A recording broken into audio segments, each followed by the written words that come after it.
বাহিরে প্রচুর বৃষ্টি হচ্ছে। একটু ঠান্ডা পড়ছে বৃষ্টির কারণে। আসসালামু আলাইকুম। যে যেখানে আছেন আশা করি আল্লাহর রহমতে ভালো আছেন। আমিও আল্লাহর রহমতে ভালো আছি। কার কার এলাকায় বৃষ্টি হচ্ছে কমেন্ট করে জানাবেন। আজকে একটা গল্প নিয়ে হাজির হয়েছি।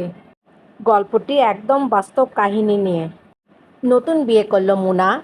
ভালো চলছিল নতুন সংসার। পরিবারের পছন্দে তাদের বিয়ে হয়েছিল। তবুও সংসারে কোনো দুঃখ ছিল না। সুখে ভরা ছিল তাদের সংসার। মুনার স্বামী ভালো চাকরি করত। চাকরি সূত্রে দেশের বাইরে যেতে হলো মুনার স্বামীকে। মুনাকে দেশে রেখে গিয়েছিল। সুখ কখনো চিরস্থায়ী থাকে না, তেমনি দুঃখ চিরস্থায়ী থাকে না। সুখের পর দুঃখ আসে। দেশের বাইরে গিয়ে মুনার স্বামীর এক সুন্দরী কলিগের সাথে পরিচয় হয়। সুন্দরী কলিগের নাম ছিল টিনা। টিনা খুব ভালো গান করত, খুব পরিপাটি ছিল এবং গোছালো ছিল, খুব সুন্দর করে কথা বলতো। মুনার স্বামীর সাথে টিনার খুব ভালো বন্ধুত্ব হয়। বন্ধুত্ব থেকে ভালোবাসা গড়ে ওঠে। টিনা জানতো না মুনার স্বামী বিবাহিত। টিনা কখনো জানতেই চায়নি মুনার স্বামীর পরিবার সম্পর্কে। মুনার স্বামীও টিনাকে বলার সুযোগ পায়নি। মুনার স্বামী কাজের জন্য দেশের বাইরে গিয়েছিল। তার জন্য তাকে অনেক দিন সেখানে থাকতে হয়েছিল।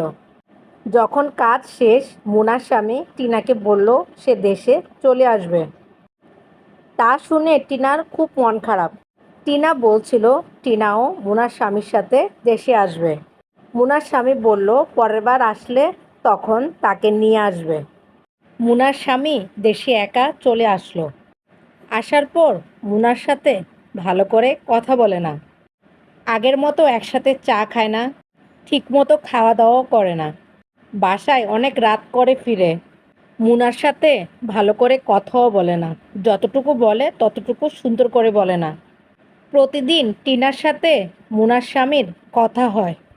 টিনা দেশে আসতে চায়, মুনার স্বামীকে বিয়ে করতে চায়।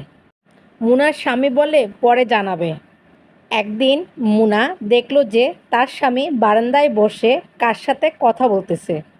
মুনাকে দেখে কল কেটে দিল। মুনা তা দেখতে পেয়ে তার স্বামীকে জিজ্ঞেস করলো মেয়েটা কে। মুনার স্বামী উত্তর না দিয়ে মুনার সাথে খারাপ ব্যবহার করতে লাগলো। মুনার স্বামী বলল মেয়েটা কে তা জেনে তুমি কি করবে। এভাবে তাদের মধ্যে মনোমালিন্য চলছিল কয়েকদিন ধরে। একদিন হঠাৎ মুনার স্বামী মুনাকে বলছে রেডি হতে শপিংয়ে যাবে। বের হতে না হতে প্রচুর বৃষ্টি আসলো।